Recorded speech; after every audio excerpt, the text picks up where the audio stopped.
Hola, muy bienvenidos nuevamente a nuestro programa exclusivo Grandes Interrogantes con el doctor Armando Alducin. Hoy estaremos tocando un tema muy interesante sobre el origen de los gigantes. La Biblia hace referencia a esta palabra de los gigantes y los describe como seres humanos de aproximadamente de 3 a 4 metros de estatura, con 12 dedos en las manos y 12 dedos en los pies. Pero ¿quiénes eran estos gigantes y de dónde salieron? ¿Acaso eran seres humanos normales o hubo alguna intervención angelical en su origen? El doctor Armando Alducin estará con nosotros contestando muchas de estas preguntas que tenemos también sobre su relevancia con las construcciones de las pirámides que conocemos, como las de Egipto, de Machu Picchu, de Chichén Itzá. Esta investigación que vamos a emprender nos va a sorprender y también sé que conmoverá a muchos de ustedes, pero la Biblia es muy clara y además es nuestra única fuente fidedigna sobre esta información al respecto. Doctor, bienvenido nuevamente, muchas gracias por estar aquí con nosotros. ¿Qué tal, Salem? Me da mucho gusto estar en este programa otra vez y no cabe duda que vamos a tener un programa interesante y además muy sorprendente. Así es, doctor. Para darle comienzo a la entrevista, ¿qué nos puede decir al respecto? ¿Qué nos revela la Biblia sobre la genética de los ángeles? Muy bien. Esto es una pregunta que requiere, desde luego, investigación, y no solamente bíblica, sino también en el aspecto genético, porque vivimos una época en la que hay cantidad de secretos en la Biblia que la mayor parte de los cristianos no han descubierto. Y muchas veces cuando hablamos de estos temas, muchos hasta se enojan y creen que es una herejía, que cómo podemos hablar de estas cosas. Sin embargo, siempre recurrimos a la Biblia para darnos cuenta que contiene tesoros inmensos, profundos, como una mina de diamantes que tenemos nosotros que descubrir. Dice en Proverbios 25, versículo 1, que es una cosa preciosa para Dios o gloria de Dios encubrir o tratar de esconder alguna cosa, pero para nosotros es la gloria más grande el poder descubrir lo que Dios nos ha encerrado. Y podemos comenzar leyendo un versículo muy interesante en la Biblia, en el capítulo 3, versículo 5 del libro del Génesis, donde encontramos por primera vez la primera promesa de que un Mesías vendría a tratar de rehacer, de restaurar la condición caída en la que el ser humano cayó, Adán y Eva en este caso, desde luego la primera pareja humana, y cómo esta promesa encierra secretos impresionantes, como lo voy a mencionar, que pasaron muchos siglos para que la misma ciencia los pudiera descubrir. Dice así: y pondré enemistad, es Dios hablando, Génesis 3:15, entre ti y la mujer, entre tu simiente y la simiente suya. Esta te herirá en la cabeza y tú le herirás en el calcañar. Vemos nosotros por qué Dios inmediatamente abarca el área de la genética después del pecado humano. ¿Qué tenía que ver la genética con el pecado humano para que Dios hubiera dicho que iba a haber una enemistad, un conflicto entre dos semillas? Y la palabra semilla, esto es importantísimo, en el hebreo es la palabra sera, con Z, que se tradujo esperma, simiente, descendencia o linaje. Entonces, aquí hay algo demasiado profundo, porque vemos que Dios dice que Satanás tiene una semilla y la mujer tendría otra semilla. La semilla de la mujer iba a tener guerra contra la semilla de Satanás y finalmente la semilla de la mujer iba a vencer a Satanás. La pregunta es la siguiente: ¿qué acaso Dios nos está diciendo que el diablo tiene un esperma? O sea, genéticamente sabemos que a través del esperma o de los cromosomas viene la descendencia humana, ¿verdad? Porque el hombre tiene 23 cromosomas, la mujer tiene 23 cromosomas, pero el varón tiene el cromosoma Y que no tiene la mujer. La mujer tiene el doble X. Entonces, cuando la Biblia dice que Satanás tendría una semilla, pues es lógico que la pregunta que sigue es ¿con quién? O sea, estamos hablando que necesita una mujer. Con Eva. Y cuando habla de que una mujer iba a tener una semilla, parecería una contradicción, porque la mujer no tiene la semilla la llevamos los hombres. Claro. Las mujeres son el recipiente de esta semilla. Entonces, ¿qué hay aquí tan misterioso? Que por un lado se habla de descendencia de Satanás y por otro lado de una descendencia de una mujer, pero la mujer no tiene semilla. Vamos a aclarar esto porque te dije yo que iba a ser sorprendente. Claro. En primer lugar, cuando Dios habla esto, no había ningún conocimiento de la genética humana. Imaginémonos, hasta 1860, ¿cuántos siglos pasaron para que un señor llamado Gregorio Mendel pudiera hacer experimentos con chícharos para poder determinar si realmente había una transmisión de genes de un chícharo al otro o por qué tenían los mismos colores, etcétera, etcétera? Bueno, pues Gregorio Mendel, un monje austriaco, por cierto, dejó el experimento y nadie le hizo caso. Y pasaron casi, podríamos decir, a 1954, casi más de 60, 70 años, cuando por segunda vez, hasta el siglo pasado, considera esto, hasta el siglo pasado, en 1954, los doctores Crick y Watson, norteamericanos, les dieron el premio Nobel de Medicina por descubrir la molécula del ADN, o sea, todo lo que está relacionado con la genética, los genes, los cromosomas, la molécula del ácido desoxirribonucleico, etcétera, etcétera. El presidente Clinton le dio un premio tremendo a este proyecto que se llamó el Proyecto Genoma Humano. Y hasta el siglo pasado, con la ciencia avanza y comenzamos a adentrarnos en los misterios que ya estaban en la Biblia, siglos anticipadamente, podemos abrir los ojos y darnos cuenta que no cabe duda que la Biblia es la palabra de Dios. Así es. Entonces, ahora ya sabemos que el esperma del hombre, ¿verdad?, fecunda el óvulo de la mujer, por lo cual viene el producto que es el nacimiento de un ser humano. Cuando la Biblia dice siglos antes que la mujer iba a tener una semilla, ahora entendemos que este nacimiento del Mesías tenía que ser virginal, tenía que ser sobrenatural, porque la mujer no iba a la semilla. Entonces pasaron muchos siglos y llegamos a el profeta Isaías capítulo 7, donde habla que una virgen iba a concebir. Y otra vez se comenzó el rompecabezas. Primero nos dices que la semilla de una mujer, y ahora hace 2700 años cuando Isaías existió, nos dices que una virgen no puede tener un hijo, pues es virgen. Entonces todavía se complicaba más la situación.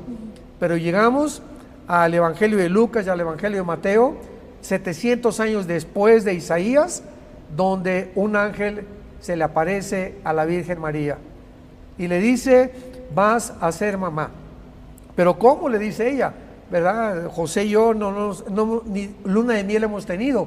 Bueno, vas a ser mamá sobrenaturalmente. Y después se le aparece a José, estaba desposada, comprometida con ella, y le dice el ángel: María va a estar embarazada y no te asustes. Aquí no hay ningún gato encerrado. La obra que Dios va a hacer en el vientre de tu comprometida o de tu prometida va a ser una obra sobrenatural.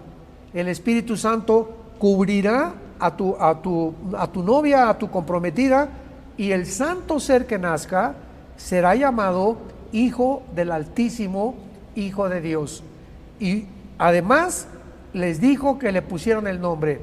Dios no les dio la oportunidad ni a José ni a María que nombraran al Mesías, y le dijo el ángel a José: le pondrás por nombre Yeshua, que en el hebreo es el Salvador, y en el latín es Jesús o Jesucristo posteriormente. Entonces vemos que cuando la promesa se hace en Génesis 3:15, sería un nacimiento sobrenatural por causa de que la genética humana se infectó.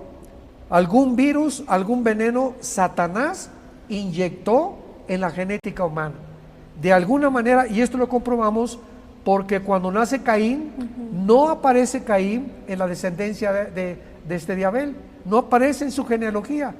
Y en 1 de Juan 3, el apóstol Juan le llama a Caín que él pertenecía a Satanás.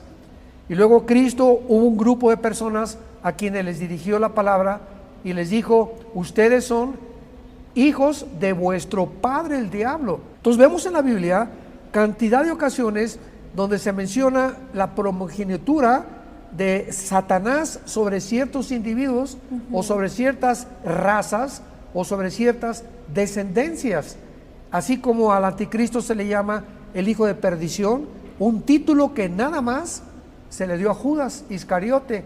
Y dice en Juan 12 que Satanás poseía, o sea, estaba dentro de Judas.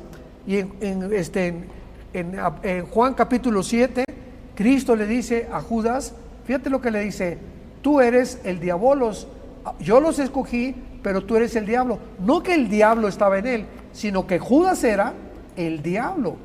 O sea, vemos aquí misterios tremendos que comenzamos a entender ahora, poco a poco, con el descubrimiento de la genética, como te acabo de mencionar.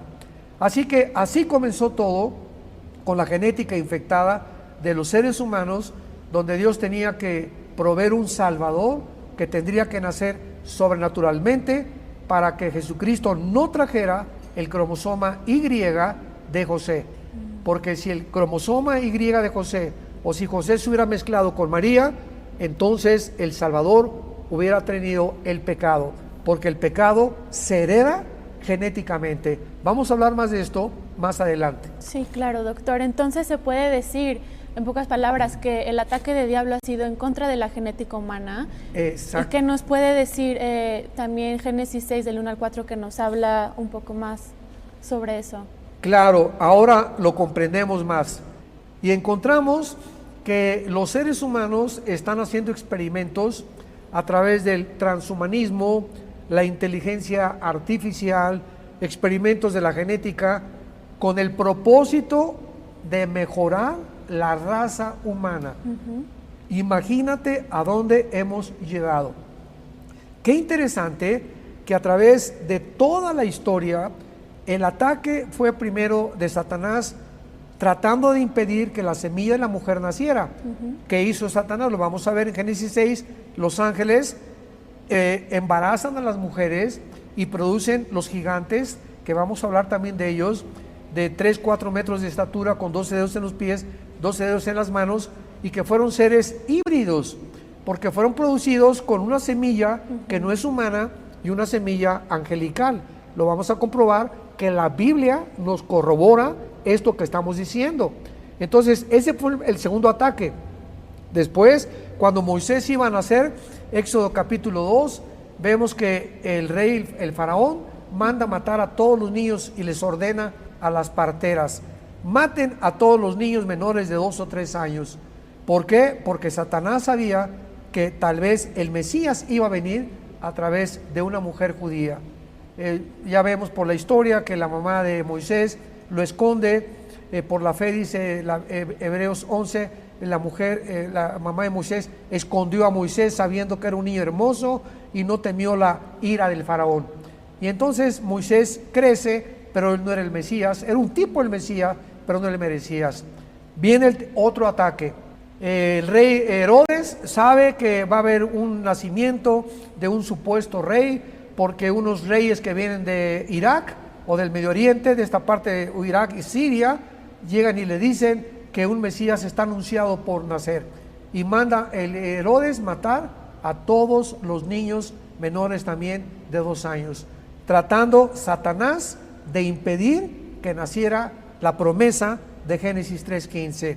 Y así han pasado ahora 2000 años, donde nace el Mesías Jesucristo sobrenaturalmente.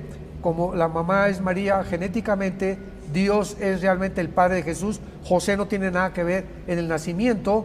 Y ahora, en estos 2000 años, el Evangelio ha hecho que se replieguen los poderes del mal, y no han habido ataques en cuanto a la genética, porque Satanás supo que íbamos a llegar a un punto en el conocimiento donde íbamos nosotros, los mismos seres humanos, a autodestruir nuestra propia genética. Y es exactamente donde se encuentra la raza humana en este momento. En un momento en el que ya la genética nos ha hecho creer que somos dioses, que podemos manipular los genes, que podemos tratar de producir híbridos, mezclando un borrego con una gallina, un caballo con una cabra, etcétera, etcétera, y mezclar células madres con los genes humanos para producir también seres híbridos con el propósito de creer que se puede crear y mejorar la raza humana. Entonces nos encontramos en este punto donde llegamos al final de la historia, donde el ser humano se cree Dios, ha creído la mentira de Satanás, que seríamos dioses y que podemos crear realmente seres humanos dioses. O sea que podemos tener el control total del universo, del planeta Tierra, de los problemas que son mucho más grandes para nuestra capacidad de poder resolverlos. Claro. Y doctor, creo que la pregunta más importante es, ¿cuál era la misión de estos gigantes? ¿Cuál fue la causa de esta creación híbrida, o qué pasajes en la Biblia nos pueden revelar sobre esta misión que ellos tenían? Claro, podemos ver en Génesis 6, que es el pasaje que sigue después de la promesa del Mesías, donde por primera vez se nos revela algo sorprendente. Te repito, algo que todavía está sometido a debate, está sometido a diferentes argumentos, porque aquí hay dos líneas dentro de los mismos cristianos que creen cosas diferentes. En este caso del Génesis 6, donde hay una invasión de ángeles caídos con mujeres que se mezclan y producen gigantes, unos dicen, es la única explicación que hay, aparte de la que la Biblia nos dice, que es la descendencia de Set, que fue el hijo que sustituyó a Abel, y que es la descendencia de Caín. O sea, los de Set se mezclaron con la descendencia de Caín y produjeron gigantes. Esto es absurdo, porque jamás un hombre bueno mezclado con una muchacha mala va a producir gigantes, ni de raza híbrida, porque jamás, ¿verdad?, el hombre tiene el esperma que tiene el óvulo de la mujer, que el ADN es humano, y nuestro ADN es humano, no es de changos, ni de toros, ni de conejos, ni de ningún otro animal. Es un ADN humano que solo corresponde a los humanos, y la cantidad de cromosomas que tenemos corresponde a los humanos. Entonces, esta teoría queda descartada, pero muchos no quieren aceptar la realidad, cómo los ángeles se pueden mezclar con los seres humanos. Veamos y leamos lo que dice el pasaje. Aconteció que cuando comenzaron a los hombres a multiplicarse sobre la faz de la tierra, le nacieron hijas. Observa aquí dos cosas: hombres y mujeres. Podemos hacer una columna, hombres, mujeres, y una tercera columna, hijos de Dios. Entonces, es clara la Biblia en el original y en la etimología hebrea que la palabra hombres es la palabra Adán, con H intermedia, porque cuando se menciona de Adán, se habla de la raza humana, hombres y mujeres. Y cuando dice mujeres, pues es ya realmente las hijas de los hombres, que es la palabra bat en el hebreo. Pero la palabra hijos de Dios, o la frase hijos de Dios, es Ben Elohim.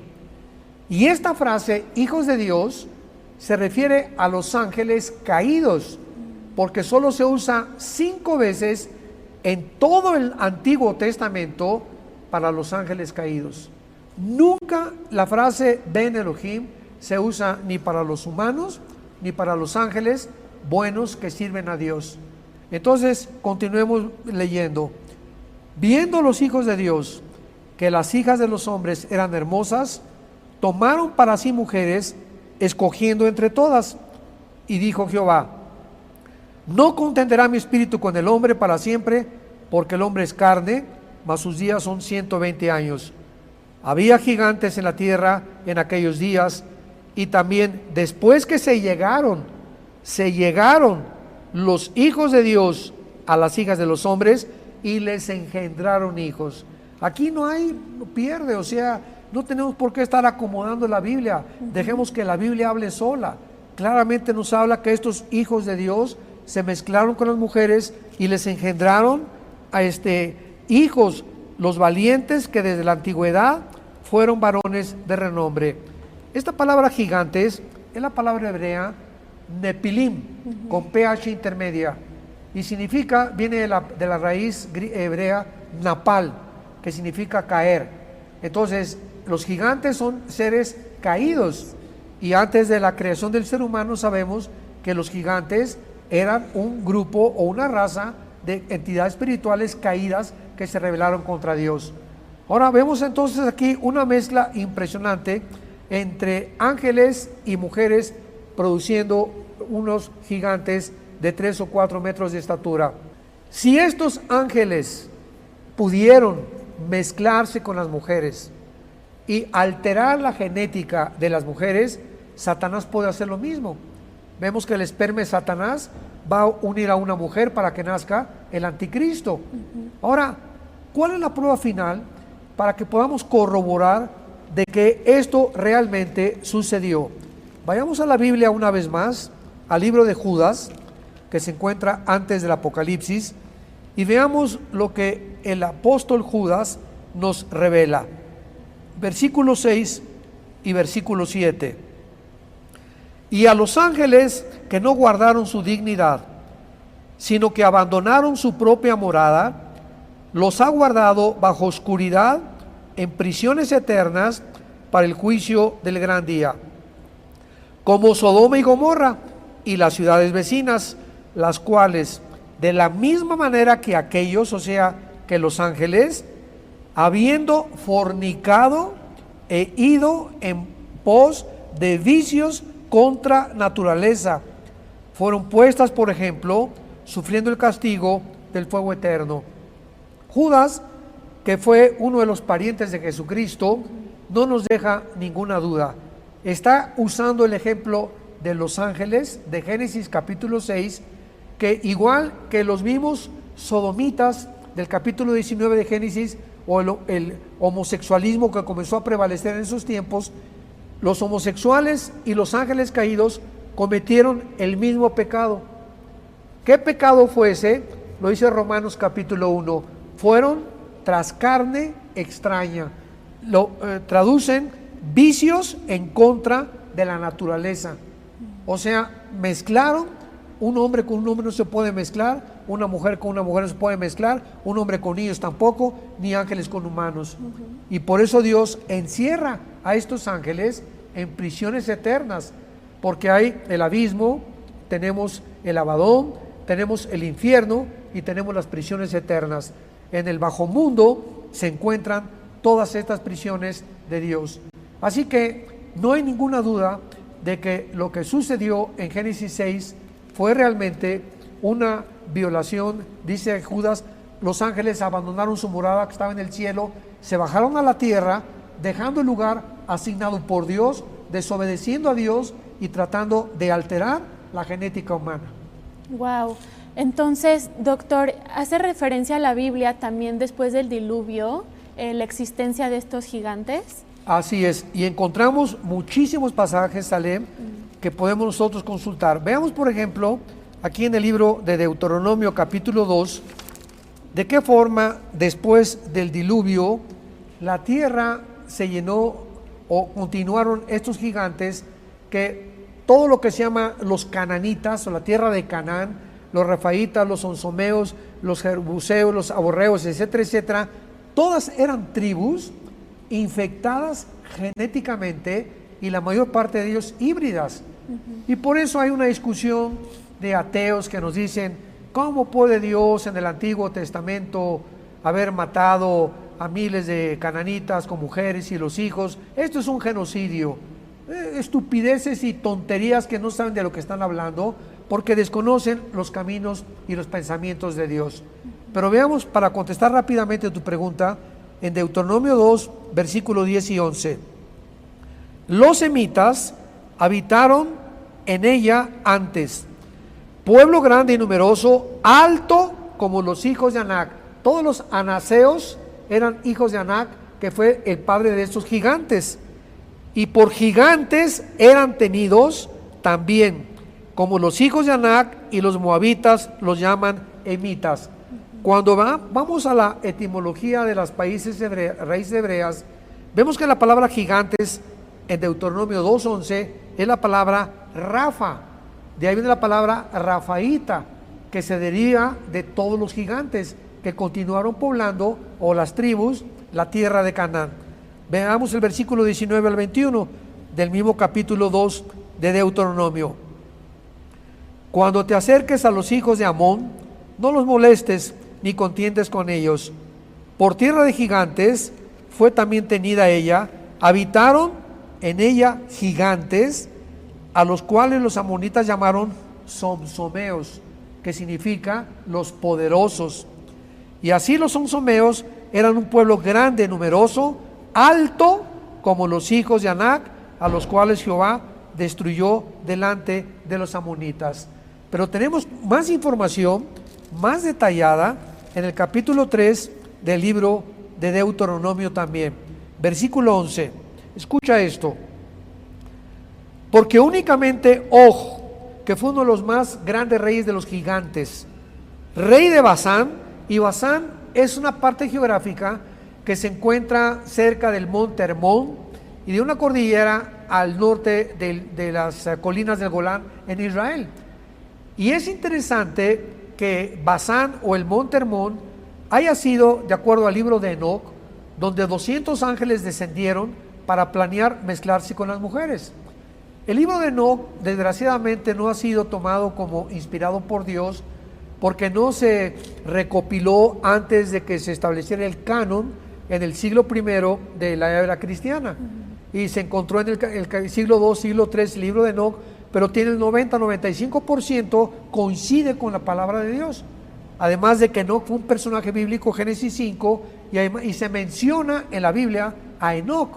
O sea, no estamos hablando de un libro apócrifo en el sentido de que haya sido inventado como el Evangelio que han inventado de santos y de cosas así, ¿no? Entonces, Enoc fue alguien real. Y esta palabra, somsomeo, que corresponde a los gigantes que habitaron en ese lado, fue lo que produjo al rey Og de Basán. Habiendo quedado el resto de los gigantes, escucha esto, la cama de este rey, dice la Biblia, era de hierro, y la longitud era de 9 codos. El codo en el Antiguo Testamento se medía de aquí a aquí aproximadamente, y esto equivale a 5 metros. O sea, este rey medía 5 metros de estatura. Y dice a continuación, la anchura de 4 codos, que corresponde a 3.20 centímetros en la medida métrica decimal, según el codo que en aquel tiempo se tomaba a 63.5 centímetros de un hombre. Aquí vemos otro ejemplo de un rey donde la Biblia menciona las dimensiones de su estatura. Y vemos también a continuación en el versículo 13, y el resto de Galaad y todo Basán, que era la zona principal de los gigantes y del gobierno de Satanás para invadir Israel, reinó Og en toda la tierra. Se llamó la tierra de los gigantes y lo di a la media tribu de Manasés.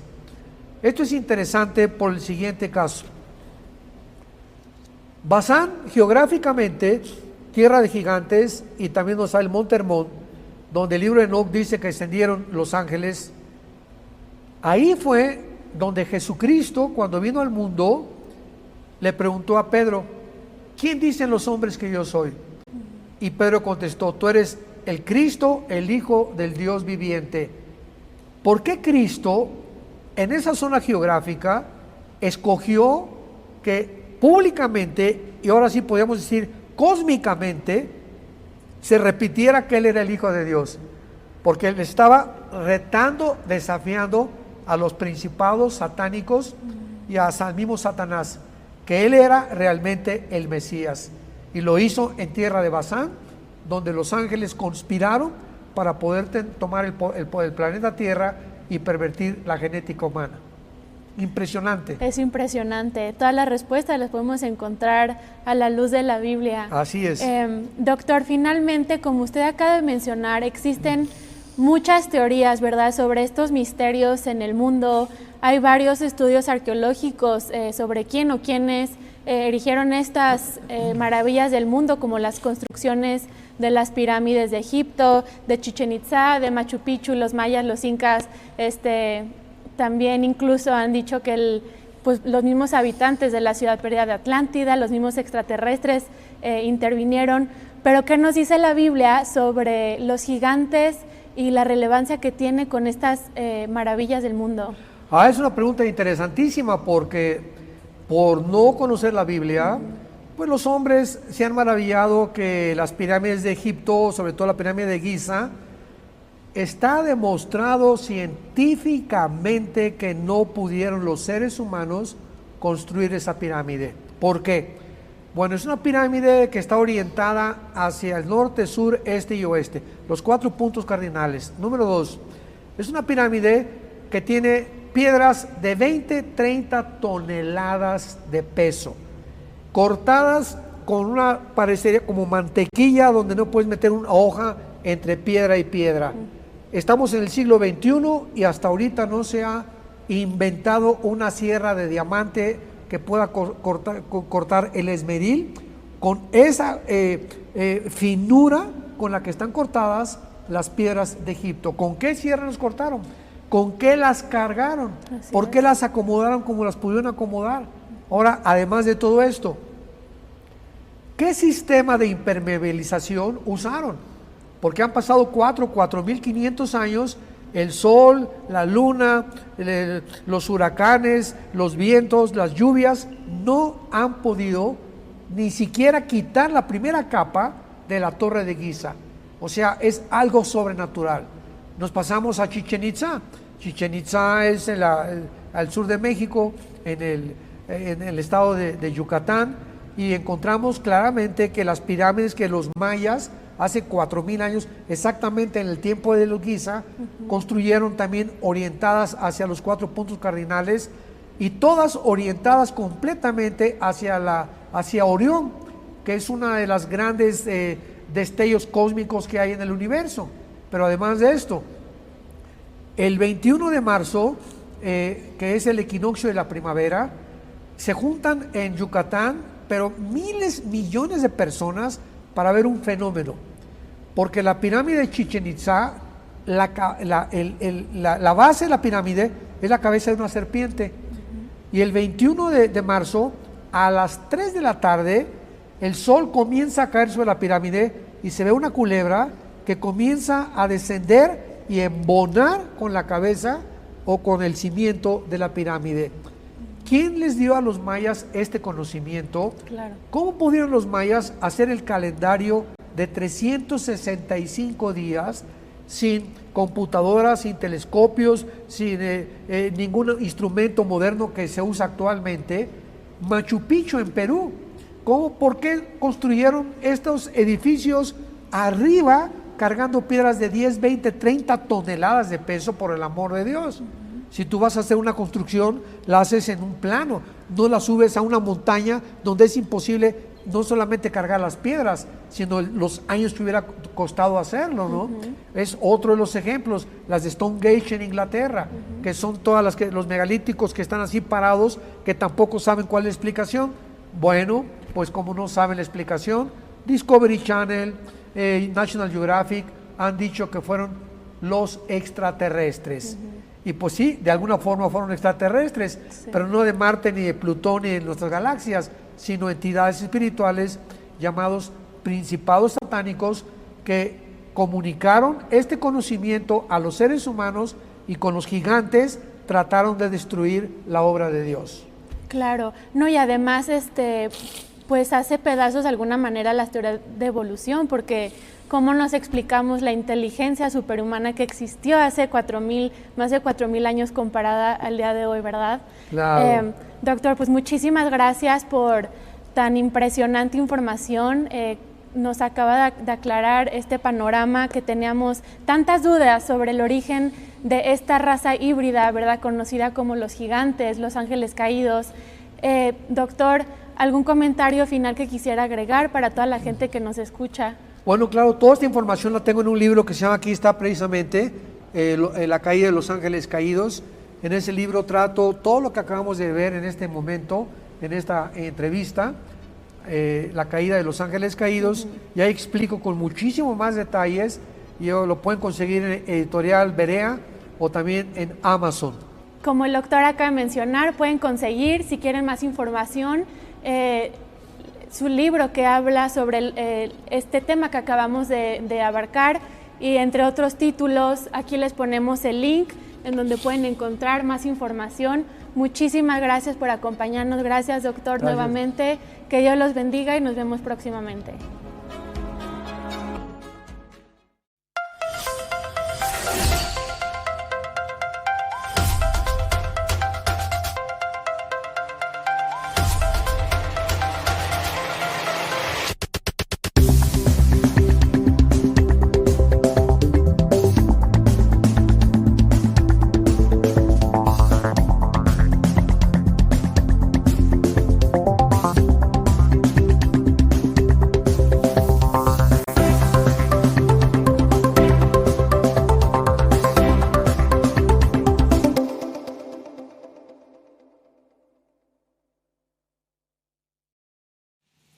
Pero esta última serie que quiero iniciar tiene el título entre signos de interrogación. ¿Somos la última generación? Entre signos de interrogación. Somos la última generación, y este es el tema apasionante, profundo, teológico, bíblico, histórico, que vamos a analizar desde todos los aspectos de la vida, para que podamos realmente, aunque no sabemos el día ni la hora, saber si somos nosotros la generación que Jesucristo mencionó que sería la última de la historia humana.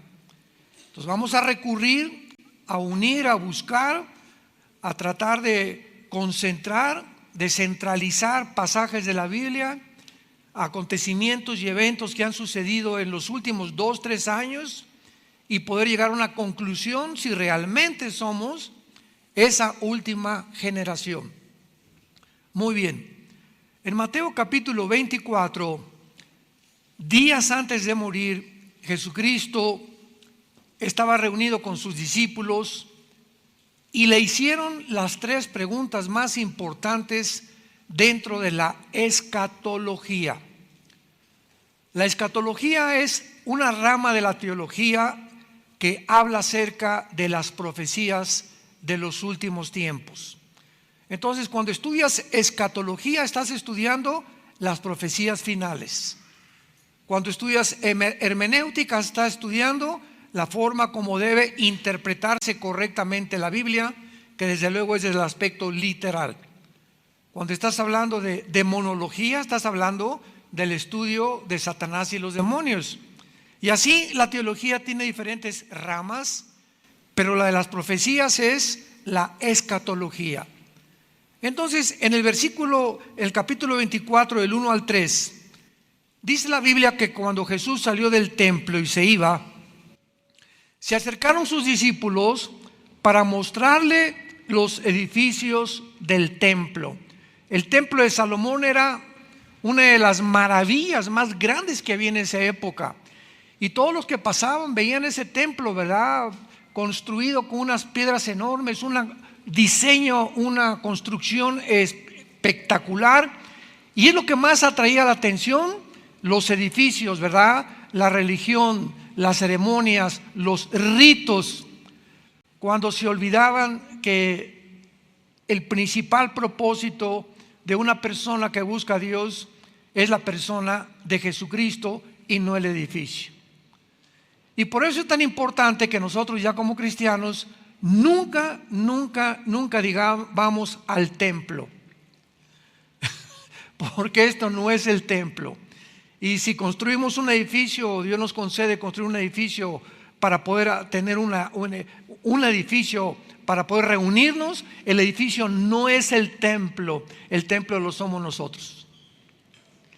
El templo somos nosotros. Antes de la cruz de Cristo, había lugares que se acercaban, como el tabernáculo, que fue el lugar que Dios diseñó para que el pueblo de Dios se reuniera, y la presencia de Dios se encontraba ahí mismo, ¿verdad? En el tabernáculo, en el arca del pacto. Entonces los judíos, al llegar ahí, sabían que ahí estaba Dios. Dios escogió recluirse en ese lugar, en el arca, y cuando sacaban el arca iban siguiendo la presencia de Dios. Pero después de la cruz de Cristo a nuestros días, el Espíritu Santo bajó y entró a cada uno de nosotros e hizo nuestro cuerpo el templo nuevo de Dios. 1 Corintios 6, del 19 al 20. ¿Que no saben que ustedes son el templo del Espíritu Santo?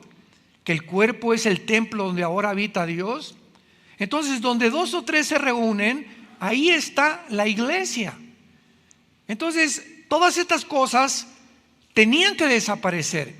Todos estos conceptos de irnos de rodillas a un lugar sangrando las piernas, golpearnos con pencas de nopal la espalda, o Señor, te ofrezco que voy a ayunar un mes para que sanes a mi hijo. Imaginémonos nada más, Dios desde el cielo, sí, mira a Miguel el arcángel, mira a doña Chole, tiene un mes la pobrecita que no come para que yo le sane a su hijo. O sea, en otras palabras, doña Chole cree que yo no soy un Dios misericordioso y que ella tiene que hacer un sacrificio para que yo responda a sus oraciones. Y Dios no busca más sacrificios. Pues Señor, ahora voy a dejar a mi novia para que me contestes. O voy a hacer esto para que, o determinada acción para que tú puedas realmente saber que me tienes que responder y que yo te quiero. Todas estas acciones de los seres humanos son debido a la ignorancia de las Sagradas Escrituras. Dios hizo el sacrificio más grande en la cruz del Calvario, y ya no hay ningún otro sacrificio que nosotros podamos hacer para agradar a Dios. Entonces, imaginémonos que hay un sacrificio que supere lo que hizo su Hijo. Entonces, Dios nos da ese sacrificio a nosotros para que nosotros podamos entender que ahora Dios no busca eso, Dios busca obediencia. Entonces, es la obediencia la manera. ¿Quieres agradar a Dios? Obedécelo. Y no cuando tengas un enfermo, cuando tengas un problema en tu casa, ahora sí voy a ayunar, ahora sí voy a hacer esta cosa para que Dios me oiga. Y viviste 2 o 3 meses atrás en desobediencia a la palabra de Dios. Entonces no podemos hacer negocio con Dios. No es el genio de la lámpara de Aladino que le pedimos un milagro y que nos los tiene que hacer. Porque aunque hagamos lo que hagamos, a Dios le agradamos por la fe. Hebreos 11:6. Y sin fe es imposible. Ahí está claramente la declaración. No hay ninguna otra cosa que agrade a Dios más que tú creas lo que dice aquí. Cuando tú crees lo que dice aquí y obedeces lo que Él dice aquí, tú estás continuamente agradándole a Dios, satisfaciendo la voluntad de Dios, y Dios se agrada de nosotros y Dios nos corresponde dándonos una iluminación más clara de su voluntad. ¿Cómo podemos responder ante un problema con un hijo, con una hija, o en tu matrimonio, si te divorcias o no te divorcias, si compras esa casa, si no compras esa casa, qué carrera vas a estudiar? Entonces Dios nos responde iluminando nuestra mente cuando ve la obediencia. Y entonces la decisión que tomes no te vas a arrepentir el día de mañana, porque todas las decisiones son para bien o para mal. Todas las decisiones que tomes en tu vida te van a afectar el día de mañana, en una semana, en 2 meses, el año que entra, para bien o para mal. Entonces estaban todos los fariseos y la gente asombrada, se acercaron para mostrarle los edificios del templo, y respondió él y les dijo, versículo 2, Mateo 24, ¿ven ustedes todo esto? De cierto les digo que no quedará aquí piedra sobre piedra que no sea derribada. O sea, ustedes se asombran por lo que ven, admiran las construcciones y creen que eso es realmente la religión. Quiero decirles que toda esta maravilla de edificio y de construcción no va a quedar piedra sobre piedra. ¿Qué estaba Jesús tratando de decirles? No pongan sus ojos en el edificio, ni en los ritos, ni en las ceremonias. Pongan sus ojos en mí. Yo soy el principal propósito por el cual tú debes vivir. ¿Cuándo se cumplió esta profecía? 70 años después de la muerte de Cristo. Vino Roma con Tito, el general romano, y arrasó Jerusalén, incendiaron Jerusalén, y hasta 1948, que lo vamos a ver, más casi 2000 años, los judíos quedaron sin templo famoso, sin sacrificios, sin el arca del pacto, sin la vaca Heifer que necesitan, o la vaca roja para los sacrificios, etcétera, etcétera. Y entonces, sin entender nada, versículo 3, sentado Jesús en el monte de los olivos, los discípulos se le acercan y le hacen 3 preguntas. Vean las 3 preguntas de la profecía más importantes que le hicieron a Jesús. Número 1, dinos cuándo serán estas cosas. Número 1, le estaban preguntando a Cristo lo que acaba el Cristo de decirles: ¿cuándo va a ser destruido el templo? Y aquí no les contesta Cristo en Mateo 24, lo contesta en Marcos y en Lucas, en los otros evangelios, en Lucas 21 y en Marcos capítulo 13. ¿Cuándo serán estas cosas? Sabemos ya que la respuesta es 70 años después de Cristo. Vinieron los romanos y acabaron, arrasaron, incendiaron Jerusalén. Segunda pregunta, que ya es mucho más profunda: ¿qué señal habrá de tu venida? Esto lo contesta Cristo en el mismo capítulo, versículo 29. E inmediatamente después de la tribulación de aquellos días, vean las señales. Van a ver que el sol se va a oscurecer, la luna no dará su resplandor, las estrellas caerán del cielo y las potencias de los cielos serán conmovidas. Entonces aparecerá la señal del Hijo del Hombre en el cielo, y lamentarán todas las tribus de la tierra, y verán al Hijo del Hombre viniendo sobre las nubes del cielo con poder y gloria. ¿Cuál es la señal de la segunda venida de Cristo? Las señales cósmicas que todavía no han sucedido. ¿Recuerdan ustedes que hace poco hubo las 4 lunas rojas? Y salieron por todos lados especulaciones y correos, y en el TikTok y en las redes sociales: es que nos encontramos, ya viene Cristo. A las redes diciendo que porque las lunas se pusieron rojas en un eclipse que hubo lunar, ya era la señal que venía Jesucristo. Sin embargo, estas señales son para antes de la segunda venida de Cristo y no antes del rapto. Esa es la grande diferencia. Para el rapto no hay una sola señal. El rapto es inminente. ¿Qué significa inminencia? Sin ninguna aparición, sin ninguna señal, sin ningún anuncio. El rapto puede ser ahorita saliendo de este edificio, o en la noche, o mañana, o dentro de 6 meses. El día y la hora nadie la sabe. Pero como no hay ninguna señal específica para el rapto, la hay para los cristianos que vivan en la tribulación, que son los 7 años de la semana 70 de Daniel, que cuando lleguen ellos a la tribulación sabrán que cuando los fenómenos cósmicos aparezcan en el cielo, y que sean los 7 años que profetizó Daniel en Daniel 9, 24 al 27, verán entonces que Jesucristo viene por ellos y se animarán a poder resistir al anticristo. Pero nosotros no tenemos ninguna señal.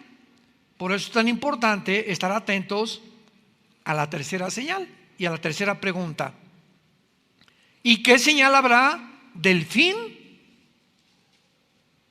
¿Qué dice? Del fin del siglo o del fin de la historia. Entonces, ¿qué señal habrá de cuándo se destruyera el templo? Bueno, ya la sabemos. ¿Qué señal habrá en tu segunda venida? Fenómenos cósmicos, las estrellas, habrá cosas terribles en el mundo, pero ¿cómo sabemos que hemos llegado al final? Que nos hemos acercado al final de la última generación. Muy bien. Y después de las señales que ya Cristo comienza a mencionar en el versículo 4, entonces Jesús les dijo inmediatamente: miren que nadie los engañe. Mateo 24 está escrito exclusivamente a los judíos. ¿Cómo lo sabemos? Porque cuando anuncia Cristo la venida del anticristo, anuncia más adelante, el versículo 15 en adelante, de que los que están en Judea, que se escapen a los montes de la persecución del anticristo. Entonces, cuando Él les dice, miren que nadie los engañe, es porque ¿cuántos de ustedes han visto en los últimos meses que los judíos ortodoxos en Israel andan propagando que ya vino el Mesías? ¿No han visto ustedes en las redes sociales los videos? Se juntó un señor barbón con un sombrero y comenzaron a juntarse miles de judíos besándole la mano. Ahí están las redes sociales. Y estoy hablando de hace 2 o 3 meses. Hace un año apareció otro también, otro en Nueva York, otro rabino dijo que él era el Mesías, y fueron a Nueva York, se salieron de Jerusalén y querían ver realmente que era el Mesías para adorarlo. ¿Y cuántos judíos se han enfrentado con engañadores y falsos profetas? Porque rechazaron al que realmente Dios había escogido como el Mesías. Entonces, lo primero que Dios nos muestra es que el engaño vendrá como una de las señales más grandes de que nos encontramos en la última generación. Y así vamos a ir escudriñando poco a poquito diferentes pasajes para irnos acercando, irnos uniendo el rompecabezas que tenemos delante y poder descubrir, vuelvo a insistir, si nos encontramos en esa generación. El mundo ha sido engañado siempre, lo sabemos, ¿verdad? Hitler engañó a los judíos diciéndoles, ¿verdad?, que ellos no eran realmente el pueblo prometido. Hitler engañó a 85 millones de alemanes, fueron engañados por Hitler creyendo que él era el Mesías. Benito Mussolini engañó a millones de italianos. Saddam Hussein engañó a millones de iraquíes. Carlos Marx engañó al mundo diciendo que el problema realmente del mundo no era espiritual, era social, era una lucha de clases. Alejandro el Magno engañó al mundo creyendo que los más grandes conquistadores eran los que iban a conquistar el mundo tarde o temprano. Rothschild, el que fundó la banca suiza, engañó hace 2 o 3 siglos al mundo, propagando, y junto después con David Rockefeller en el siglo XX, de que realmente la economía era la única forma de poder sobrevivir y poder sacar a la humanidad de los problemas de la guerra, etcétera, etcétera. Y así vamos toda la historia del mundo, desde la Torre de Babel, que fueron engañados. Vamos a levantar una torre, hagámonos un nombre, y vemos en la Torre de Babel la primera centralización del poder político y religioso. Todo tiene su origen en la Torre de Babel. ¿Qué significa esto? Que si es Satanás el que se encuentra detrás de la humanidad, 1 Juan 5:19, y Satanás tiene una estrategia para tratar de destruir a la humanidad que nos odia, y él es un maestro en el arte del engaño, de la mentira. Significa que cuando reunió por primera vez después del diluvio a la humanidad en la Torre de Babel, el propósito principal de Satanás, síganme con mucho cuidado, significa desde el principio que corre la misma estrategia por toda la historia, convencer a la humanidad que debería haber una centralización del gobierno y una sola religión. Y todos los faraones se creían dioses, los césares romanos se creían dioses, todos han querido que sean realmente ellos adorados, los dirigentes, y desde hace siglos el ser humano está buscando un solo gobierno mundial. En la mente de Satanás, ¿qué es lo que ocurre o cómo funciona esta mente diabólica?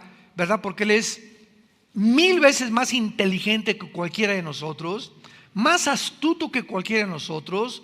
Las trampas que Satanás te ponga, no te las vas a imaginar. Satanás va a apelar a tus emociones, a tus sentimientos para engañarte, él nos supera en todas las áreas. No podemos nosotros humanamente enfrentarnos a poderes espirituales que están organizados, que nos llevan millones de años de antigüedad, de experiencia, de conocimiento, de sabiduría. Lucifer fue la criatura más perfecta que Dios ha creado. Es imposible que el ser humano, con las limitaciones y el ADN corrompido y la imagen de Dios corrompida dentro de nosotros, podamos discernir las estrategias de Satanás, defendernos contra ellos y poder vencer. Imposible si tú no vives cerca de Dios. Juan 15:5, separados de mí. Qué locura que una persona que se diga cristiana crea que puede separarse de este libro o de tener una vida de oración o una vida de santidad y creer que le va a ir bien. Qué locura. Satanás, como león rugiente, dice 1 de Pedro capítulo 5, como león rugiente anda buscándote. Anda buscando qué daño puede hacerte en tu matrimonio. ¿Por dónde puede lastimarte a través de tus hijos o de mis hijos, de nuestros nietos? ¿Qué daño te puede ocasionar físicamente o en tu trabajo? Está buscando la manera de que abras una puertecita así nada más, así chiquitita, y la culebra por ahí se mete.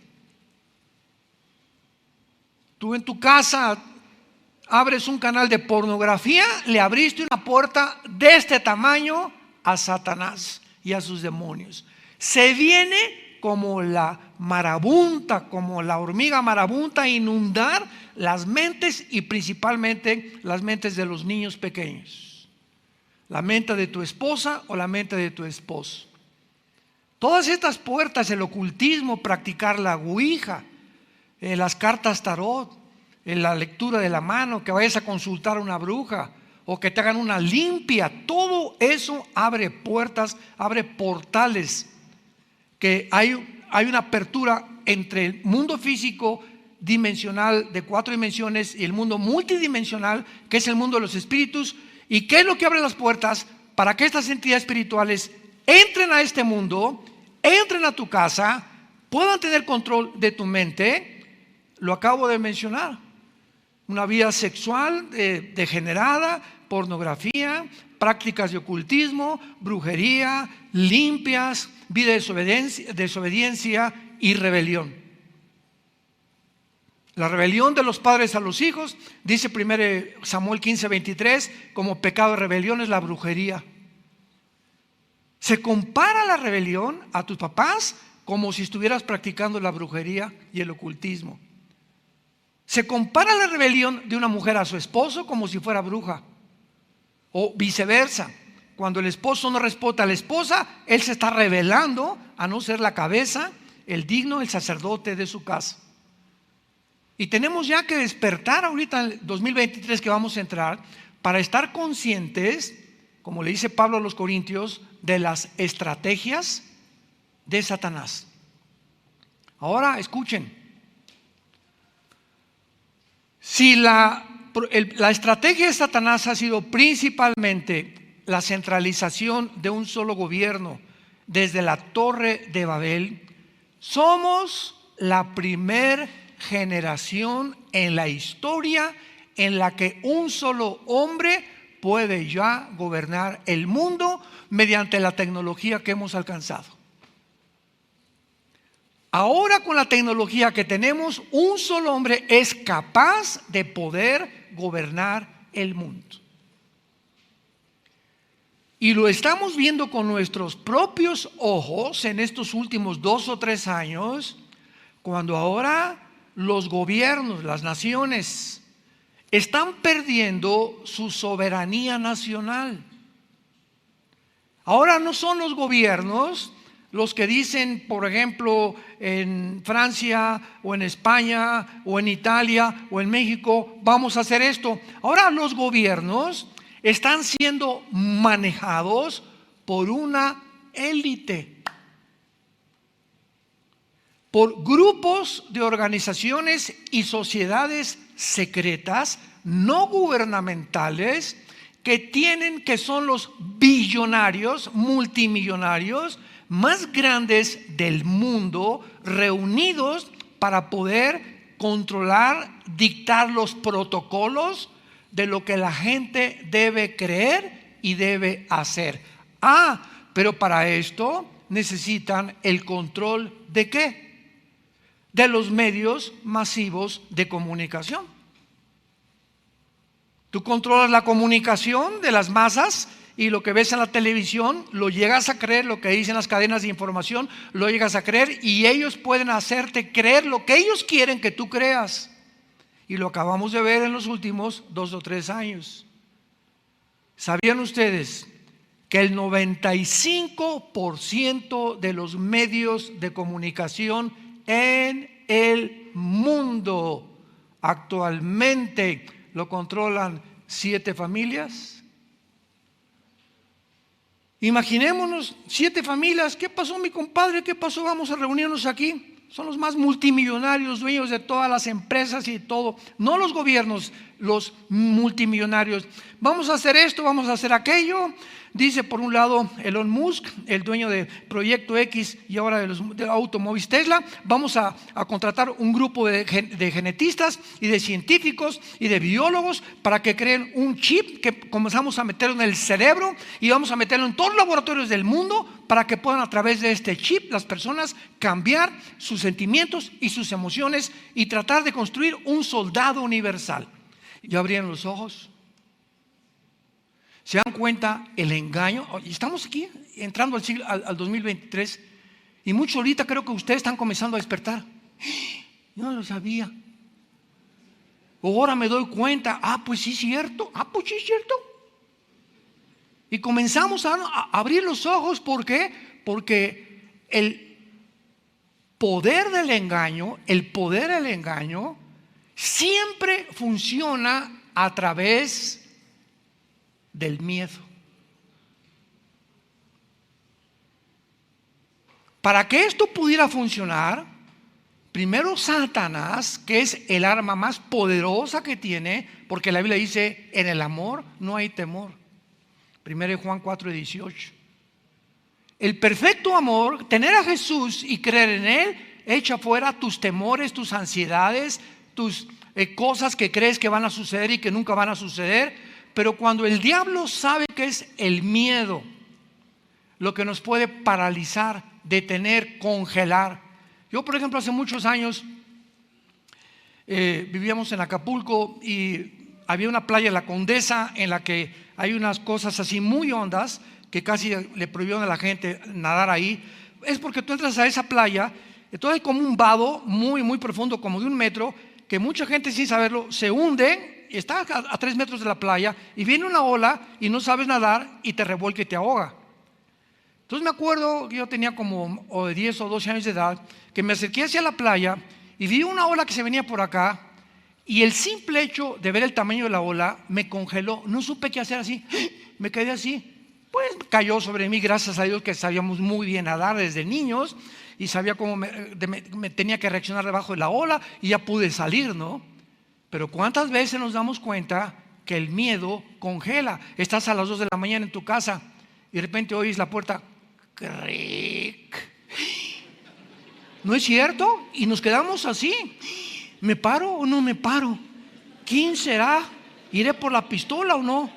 ¿O por el sartén o no? Pero al sentir algo que nos amenaza, impide que nosotros reaccionemos normalmente. El miedo congela, el miedo paraliza. Entonces estamos en un mundo engañado. Qué interesante que al terminar la Biblia en Apocalipsis capítulo 12 se nos mencione finalmente la misma estrategia que usa Satanás. Y dice Apocalipsis 12, versículo 9: y fue lanzado fuera el gran dragón, la serpiente antigua, que se llama Diablo y Satanás, el cual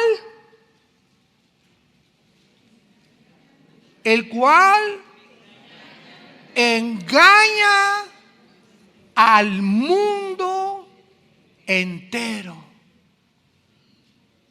El mundo entero, científico, no científico, político, filosófico, del área que tú y académico que tú me quieras mencionar, está completamente engañado por un poder sobrenatural, y para que el engaño resulte efectivo en tu vida es porque tú vives lejos de Dios. Porque le dice Pablo a la iglesia de Tesalónica: ustedes no están en tinieblas. Yo recuerdo, amados santos, el 2020, que comenzó a surgir todo esto, fue como en febrero de 2020, que vi un anuncio en la televisión de esto del COVID, y me levantó el Señor como a las 2, 3 de la mañana, y no se imaginan ustedes, se apoderó de mí un sentimiento, pero muy profundo, que yo sabía que había algo de maldad en lo que se comenzaba a propagar en el mundo. Al otro día me levanté, creo febrero del 2020 comenzaba este movimiento. Me levanté, desperté a mi esposa, a Marta, muy alterado, y le dije: por favor, necesito grabar algo y mandarlo a las redes sociales. Y lo grabé. Y no se imaginan, se me vino el mundo entero, casi me crucifican, que yo estaba inventando, que yo no era biólogo, que yo era microbiólogo, etcétera, etcétera. Y todavía está ese primer video que mandé en las redes sociales diciendo: esto es un engaño, no lo crean. Claro que tenemos que protegernos, ¿verdad? Y el bicho existía, pero la forma como se estaba manipulando a la gente, había una agenda satánica detrás para poder reducir la población, para poder reducir la salud, para todavía violentar más nuestro sistema inmune. Y después se descubre que la famosa pañal, tapabocas que nos ponían, comenzaron a descubrir los científicos. Hay un aparatito que viene de la farmacia, se llama el oxímetro. No sé cuántos de ustedes lo compraron. Ese oxímetro lo recomendaban ya después de los últimos meses para que te lo pusieras en el dedo, y si tenías más de 90, pues no tenías COVID, o sea, estabas bien. Y si tenías menos 80, 85, era probablemente que tuvieras el COVID. O sea, la oxigenación determina el grado de tu inmunidad. Y todas las personas que comenzaron a taparse la boca, se les comenzó a recomendar, y casi nadie hizo caso de comprarse el oxímetro. Y las personas que tenían tapada la boca, después de 1 o 2 horas, se les dijo: mídanse la oxigenación. Les bajaba a 85 de oxigenación. Oye, pero ¿qué es lo que nos da la vida? Es el oxígeno.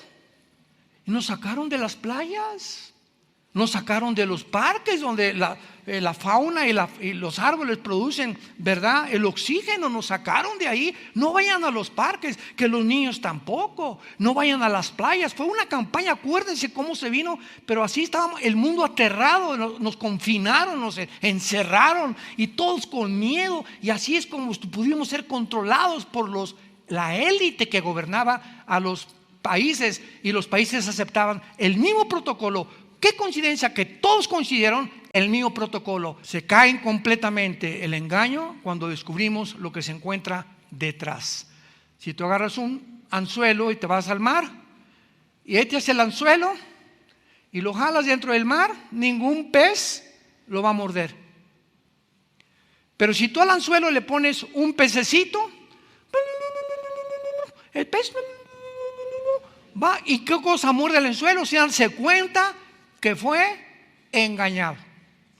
Cuando muerde el anzuelo, fue demasiado tarde. ¿Qué lo engañó? No distinguir que eso era falso, que era un engaño. De la misma forma, Satanás pesca a los seres humanos. Nos tiene que mostrarnos engaños y lo muerdes y estás atrapado. Y no te das cuenta hasta después de que caíste en ese engaño. Y estamos en un mundo donde a través de todas estas cosas que vamos a ir reuniendo, vamos a ir descubriendo que nos encontramos sin un lugar a dudas en la última generación. Te damos gracias, Padre, porque no somos hijos de las tinieblas. Somos hijos de la luz.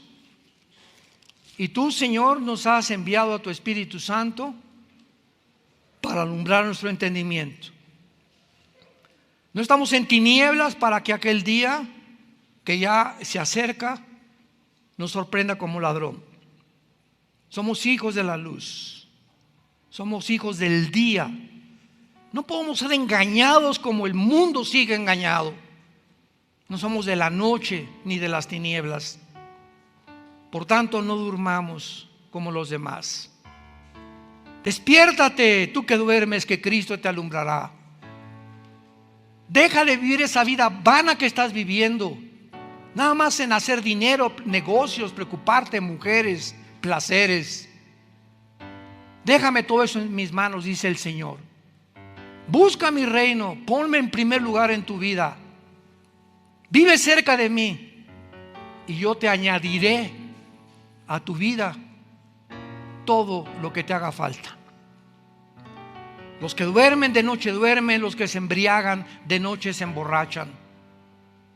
Pero nosotros que somos del día, seamos sobrios, habiéndonos vestido con la coraza de fe y de amor, con la esperanza de salvación como yelmo, porque no nos ha puesto Dios para la ira, ni para ser engañados, sino para alcanzar salvación por medio de nuestro Señor Jesucristo, quien murió por nosotros, para ya sea que velemos o que durmamos, vivamos juntamente con Él. Por lo cual anímense unos a otros, anímense y edifíquense, así como lo hacemos mediante la predicación de la palabra de Dios. En esta tarde, a todos ustedes que nos ven a través de los medios sociales, la televisión, los que estamos aquí presentes, Dios te dice que Él te ama. Dios te ama. Dios te ama. Dios murió en una cruz en la persona de su Hijo Jesucristo, abrió sus brazos después de haber sido crucificado, murió y fue enterrado y resucitado a los 3 días.